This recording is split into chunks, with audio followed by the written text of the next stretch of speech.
Hello बच्चों, तो अब देखते हैं क्वेश्चन नंबर 5। देखो यहाँ पे यह एक आपका बहुत ही शानदार फिगर मैंने बनाया है, आप समझ सकते हो। देखो इसमें कह रहा है कि ABCD एक आपका 4 सेंटीमीटर का एक स्क्वायर था, देखो ना, और इसके हर कॉर्नर पे एक क्वाड्रेंट 1 सेंटीमीटर रेडियस का मैंने काटा है। यानी कि यह भी लेंथ तुम्हारा 1 सेंटीमीटर, यह भी लेंथ तुम्हारा 1 सेंटीमीटर है ना, ये भी तुम्हारा 1 सेंटीमीटर का मैंने 4 क्वाड्रेंट मैंने काटा है, ठीक है ना। और इस स्क्वायर के बीच में एक 2 सेंटीमीटर डायमीटर का सर्किल भी मैंने काटा है। देखो ये आपका डायमीटर दिया है ना।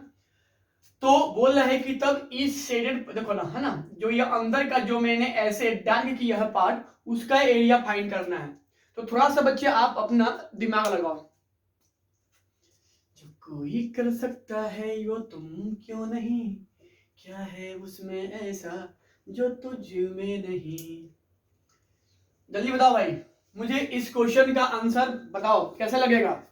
तो कहीं ना कहीं एक आपको आइडिया आ रहा है, आइडिया जो बदल दे दुनिया। कहोगे कि सर हम अगर इस स्क्वायर ABCD का एरिया फाइंड कर लेंगे और फिर हम अगर इस 4 क्वाड्रेंट का एरिया निकाल लें और फिर अगर इस अंदर वाले का एरिया निकाल लें, ठीक है ना, और जब हम इस स्क्वायर के एरिया में से यह 4 क्वाड्रेंट और इस सर्किल का एरिया माइनस कर दें तो मुझे यह एरिया मिल जाएगा। थोड़ा सा इस बात को मेरे सोचो तो भाई। देखो मैंने क्या बोला, बस मैंने यही बोला यहाँ पे जो मुझे फाइंड करना है, यानी कि area of shaded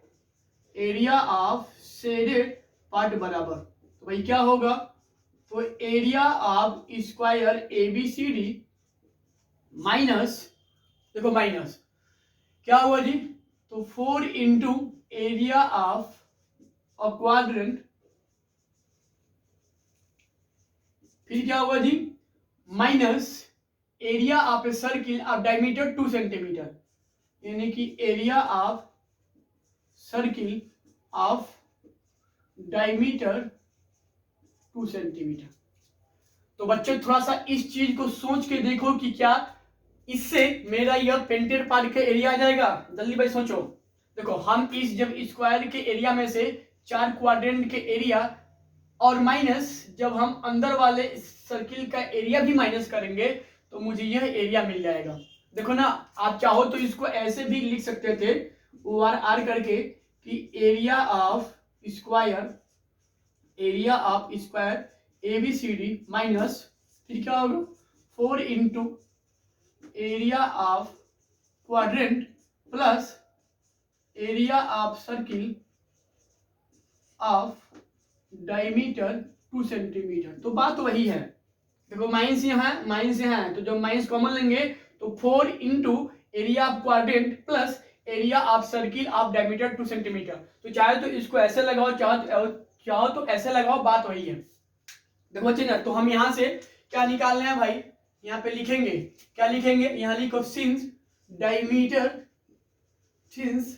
diameter of inner circle, ये वाला इनर सर्किल कितना दिया है 2 सेंटीमीटर, तो इसलिए इसका क्या निकाल लेंगे, रेडियस बराबर, तो d/2 यानी कि 2/2 कितना जाएगा 1 सेंटीमीटर। तो देखो मैंने इसका रेडियस निकाल लिया, कितना आ गया जी 1 सेंटीमीटर, इसका आ गया रेडियस, ठीक है। तो यहां से अब आप क्या निकाल लो, एरिया ऑफ स्क्वायर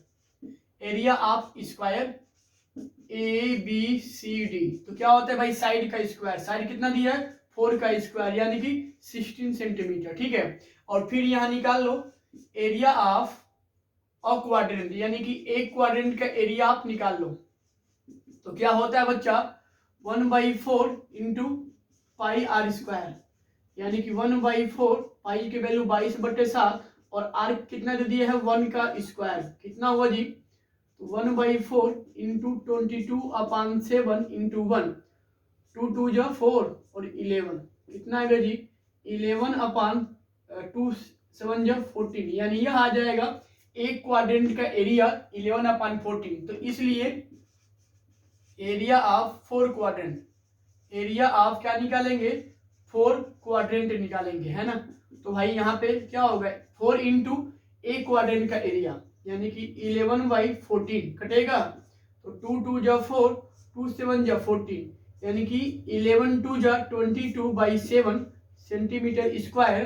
तो यह आ गया इस चारों क्वाड्रेंट का एरिया, ठीक है ना। अब देखो अब अंदर वाले सर्किल का एरिया बच गया, इसलिए यहाँ निकाल लो area of inner circle, inner circle है ना, मैंने ये वाला बच्चों ये वाला। तो ये आपका कितना होता है पाई आर स्क्वायर, पाई की वैल्यू 22/7 आर, आर यहाँ पे कितना निकाल लिया 1 यानी कि 1 का स्क्वायर यानी कि 22/7 इंटू 1 कितना हुआ जी 22/7 सेंटीमीटर स्क्वायर ही हो जाएगा, ठीक है ना। तो बच्चे ना देखो मैंने 4 क्वाड्रेंट का एरिया निकाल लिया, एरिया ऑफ स्क्वायर एबीसीडी मैंने फाइंड कर लिया और अंदर वाले का मैंने एरिया निकाल लिया, ठीक है ना। तो अब हम इन सभी वैल्यू को हम इसमें पुट करेंगे, इसमें हम पुट करेंगे। तो चूंकि स्पेस नहीं है तो इसके लिए क्षमा चाहते हैं और यहाँ पे आप लोग इसको देखिएगा और समझिएगा प्लीज। देखो भाई एरिया ऑफ स्क्वायर एबीसीडी कहाँ गया जी, तो 16 सेंटीमीटर स्क्वायर यानी 16, देखो माइनस यहाँ पे क्या था भाई 4 into area of quadrant, 4 into area of quadrant, तो एरिया ऑफ 4 क्वाड्रेंट कितना आ गया जी 22/7, तो 22/7 माइनस, सॉरी जब मैंने यहाँ पे ऑलरेडी माइनस लगाया है और जब मैंने ब्रैकेट लगाया है तो हम अब यहाँ पे ये वाला लगाएंगे, है ना, क्योंकि मैंने माइनस कॉमन लिया था।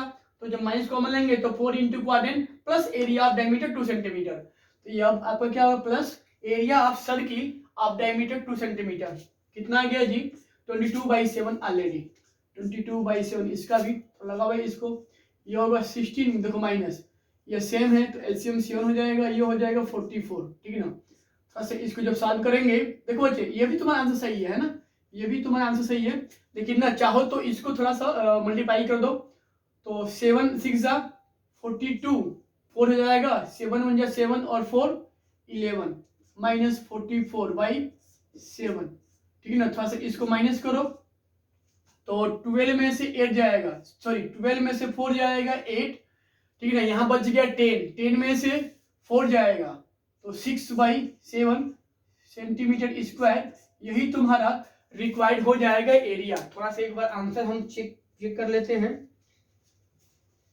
पीछे से, सही है 68/7 सेंटीमीटर स्क्वायर। तो बच्चे यही आपका हो जाएगा area of the shaded part, बहुत ही आसान था, बस स्क्वायर के एरिया निकाल लो, फिर 4 क्वाड्रेंट का मैंने एरिया यहाँ पे फाइंड कर लिया, फिर इस अंदर वाले सर्किल का एरिया निकाल लिया, फिर इस स्क्वायर के एरिया में से क्या किया हूँ इस 4 क्वाड्रेंट के एरिया और सर्किल के एरिया को प्लस करके माइनस कर दिया हूँ, आपका आ गया आंसर। यह था आपका बहुत ही शानदार और आसान क्वेश्चन नंबर 5। उम्मीद करता हूँ कि आप लोगों को समझ में आया होगा।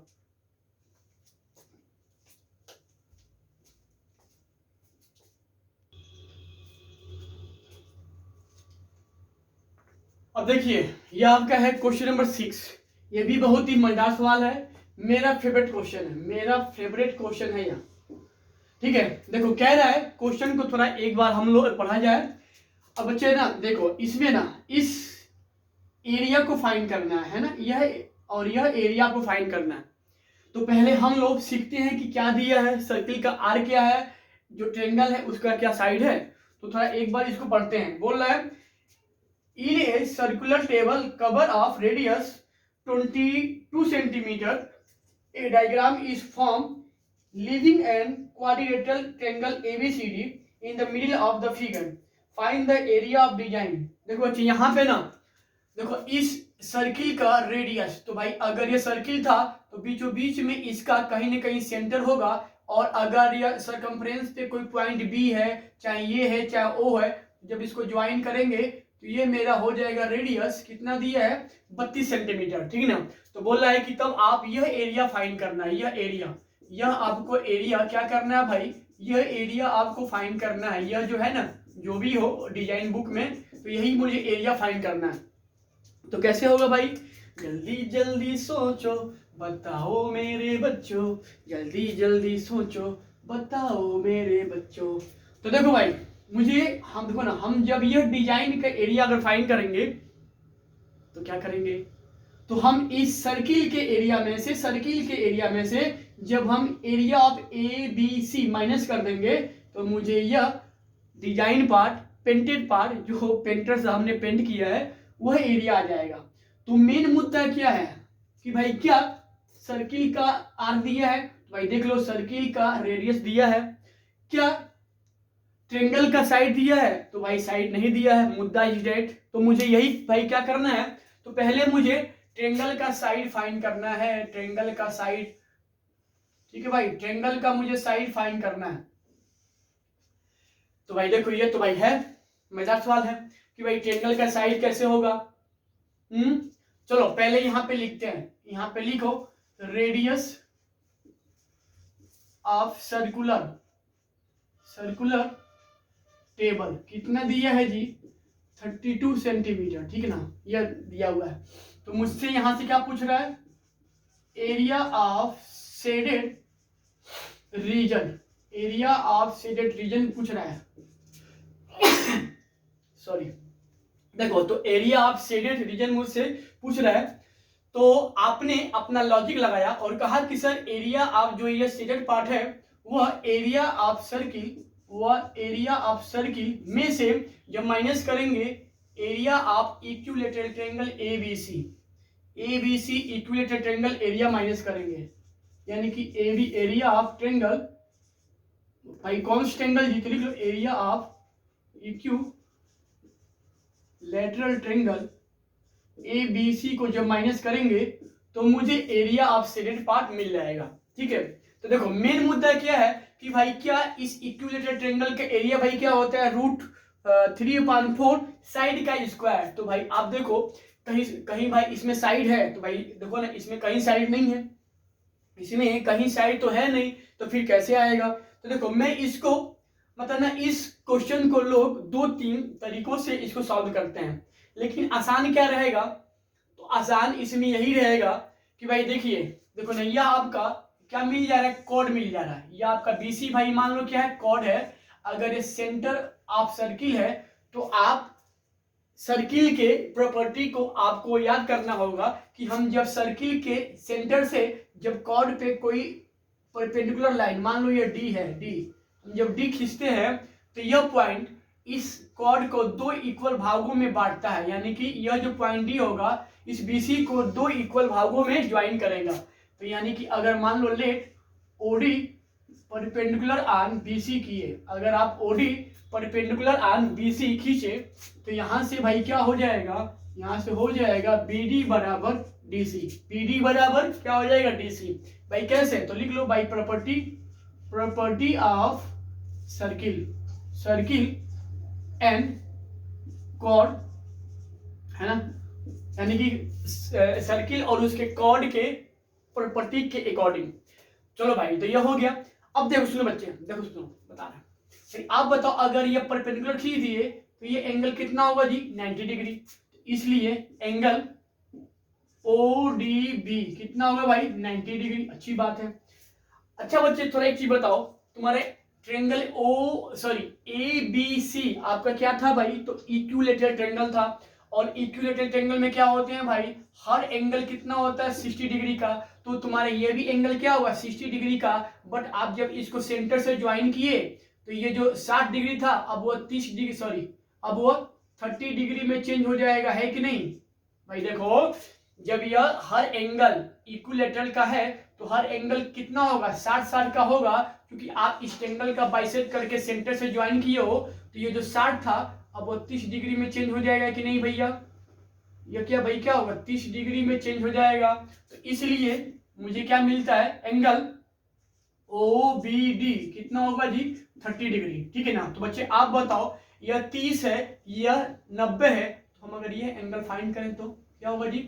भाई देखो हम अगर ये एंगल फाइंड करें, या छोड़ दो रुको, मुझे कुछ एंगल फाइंड करने की जरूरत नहीं है। यहाँ देखो यह आपका ट्रायंगल मिल जा रहा है, ट्रायंगल देखो भाई इसमें हम लगाएंगे हाइट एंड डिस्टेंस का थोड़ा बहुत यूज करेंगे। यह एंगल मिल गया 30 डिग्री का, यह साइड दे दिया 32 का, ठीक है बच्चे। देखो मुझे देखो ना बच्चे, हम अगर यह फाइंड कर लें, हम अगर यह लेंथ फाइंड कर लें तो चूंकि यह लेंथ बराबर यह लेंथ होता है, तो अगर यह आ जाएगा तो सेम लेंथ हम जब इसमें ऐड कर देंगे तो मुझे BC मिल जाएगा। यानी कि यहां से अगर मुझे BC फाइंड करना हो तो 2 इंटू BD हम अप्लाई कर सकते हैं इस रूल के अकॉर्डिंग। तो मेरा जो मेन मुद्दा है BD को फाइंड करना है, मेरा मेन जो मुद्दा है BD को फाइंड करना, इस लेंथ को फाइंड करना, क्योंकि जब यह लेंथ आ जाएगा तो इसी का दोगुना BC हो जाएगा, तो मुझे इक्विलेटरल का साइड BC पता हो जाएगा और तब हम इसमें रख के आसानी से हम एरिया फाइंड कर लेंगे, ठीक है ना। तो बच्चे मेरे थोड़ा सा अब यहाँ ध्यान दो, देखो देखो ना, इस एंगल के लिए तुम्हारे यह क्या हो जाएगा परपेंडिकुलर, ये हो जाएगा हाइपोटेनस, ये हो जाएगा बेस। हाइपोटेनस दिया है और बेस मुझे निकालना है, हाइपोटेनस बेस। तो क्या था जी, पाकिस्तान भूखा प्यासा, हिंदुस्तान हरा भरा, है ना। तो साइन कॉस टेन, तो जब कॉस अप्लाई कर रहे हैं तो बेस अपान हाइपोटेनस मिल रहा है, यानी कि यहाँ पे इस फिगर में, ये देखो इस फिगर में cos 30 बराबर भाई क्या होगा, तो बेस अपान हाइपोटेनस, यानी कि BD अपान BO, और BD की वैल्यू मुझे फाइंड करना है, BO दिया है 32। देखो cos 30 की वैल्यू √3/2 होती है और बराबर BD अपान 32। तो हम यहाँ से BD अगर फाइंड करेंगे तो क्या आ जाएगा 32√3, और यहाँ कितना 2 ना, तो 2 हो जाएगा, यानी कि 16√3 सेंटीमीटर आ जाएगा BD की वैल्यू। देखो तो जब मुझे BD मिल जाएगा तो BC फाइंड करेंगे 2 इंटू BD, यानी कि 2 इंटू 16√3, यानी कि 32√3 सेंटीमीटर। तो ये हो जाएगा इक्विलेटरल ट्रायंगल का साइड। ठीक बच्चे, तो बस अब यहाँ रखेंगे, यहाँ पे कहाँ गया, देखो इस वाले फार्मूले में, यानी कि area of shaded part, area of shaded part बराबर, तो भाई क्या हुआ जी, क्या बोला एरिया ऑफ सर्किल, तो क्या होता है पाई आर स्क्वायर माइनस क्या दिया है एरिया ऑफ इक्विलेटरल ट्रायंगल।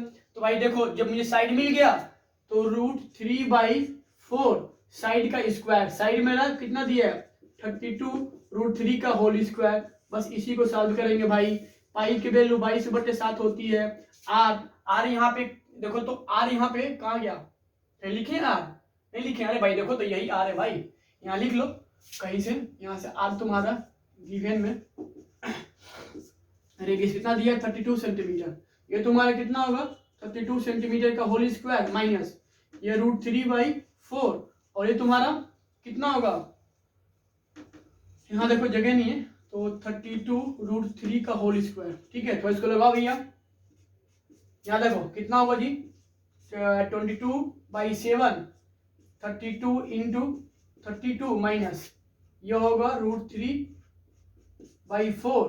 देखो 32 का स्क्वायर तो 32 इंटू 32, ठीक है, और देखो √3 का स्क्वायर 3 हो जाएगा। तो बच्चे बस मुझे इसी को सॉल्व करना है और सवाल आपका आ जाएगा, ठीक है ना। तो मुझे उम्मीद है कि आप इसको घर पे सॉल्व कर लेंगे, है ना। देखो आप इसको घर पे सॉल्व कर लेंगे। अरे भाई यहाँ देखो, तो भाई देखो 32 यहाँ भी है, यहाँ भी है, चाहो तो यहाँ पे 32 का स्क्वायर कॉमन ले लो भाई, क्या दिक्कत है। यहाँ क्या हो जाएगा 22/7 माइनस देखो यहाँ तुम्हारा कितना होगा √3/4 और इंटू यहाँ क्या बचेगा 3 ना, यहाँ लिख लो 3, यानी कि 3√3। देखो बच्चे तो आपका ये भी आंसर हो जाएगा, या इसी को थोड़ा बहुत लगा के आगे की तरफ छोड़ दोगे तो जो आएगा वो भी आंसर हो जाएगा।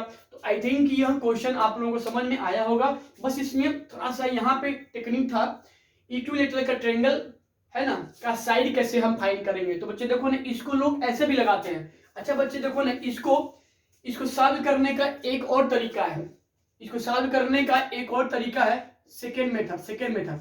देखो ना कहता है कि अगर कोई ट्रायंगल सर्किल के सेंटर पे बना हो, देखो ना अगर कोई ट्रायंगल सर्किल के सेंटर पे, मान लो चलो यही लिखते हैं बी और सी था, ठीक ना, और अगर उसमें दो साइड सेम हो, चलो भाई तुम्हारा ये दिया था रेडियस 32, ये क्या दिया था 32, ठीक है ना। तो देखो तो इस ट्रायंगल का जो एरिया होता है, इस ट्रायंगल का जो एरिया होता है वो होता है r² sin θ/2 और cos θ/2, यही होता है r² sin θ/2 इंटू cos θ/2। देखो ना चूंकि मुझे यह एंगल फाइंड करना है मुझे ये एंगल फाइंड करना है, तो ये एंगल आपको पता हो जाएगा। कैसे पता होगा, तो देखो चूंकि यह इस तुम्हारा जो ये एंगल था क्या था भाई 30 डिग्री, तुम्हारे ये एंगल क्या था 30 डिग्री, तो 30 और 30 60 हो जाएगा, और यह आपका तब एंगल 180 में से जब 60 माइनस करेंगे तो 120 हो जाएगा, है ना। तो मेरा यह जो एंगल होगा कितना होगा 120 डिग्री, यानी कि यहाँ से 32 का होल स्क्वायर, देखो ये हो जाएगा साइन 120/2 इंटू कॉस 120/2, यह आपका कितना होगा 32 का होल स्क्वायर, ये होगा यहाँ से साइन 60 और कास 60, या 32 का होल स्क्वायर, और देखो साइन 60 की वैल्यू √3/2 कास 60 का 1/2, देखो तो यही मेरा आंसर बच्चे आ जाएगा। देखो यहाँ पे क्या रहा 32 का स्क्वायर और √3, ठीक है ना। तो ऐसे हम इसको सॉल्व करेंगे तो मेरा क्वेश्चन जो है वो आ जाएगा। आई थिंक कि आप लोगों को यह समझ में आया होगा। तो ऐसे हम इस इक्विलेटरल ट्रायंगल का हम एरिया हम फाइंड करते हैं। तो जो आपको मर्जी आया जो पल्ले पड़ा होगा उसको सॉल्व कीजिएगा। तब तक के लिए मिलते हैं अगले वीडियो में, कुछ नेक्स्ट जो इसमें क्वेश्चन बचा है उसको सॉल्व करेंगे। तब तक जय हिंद।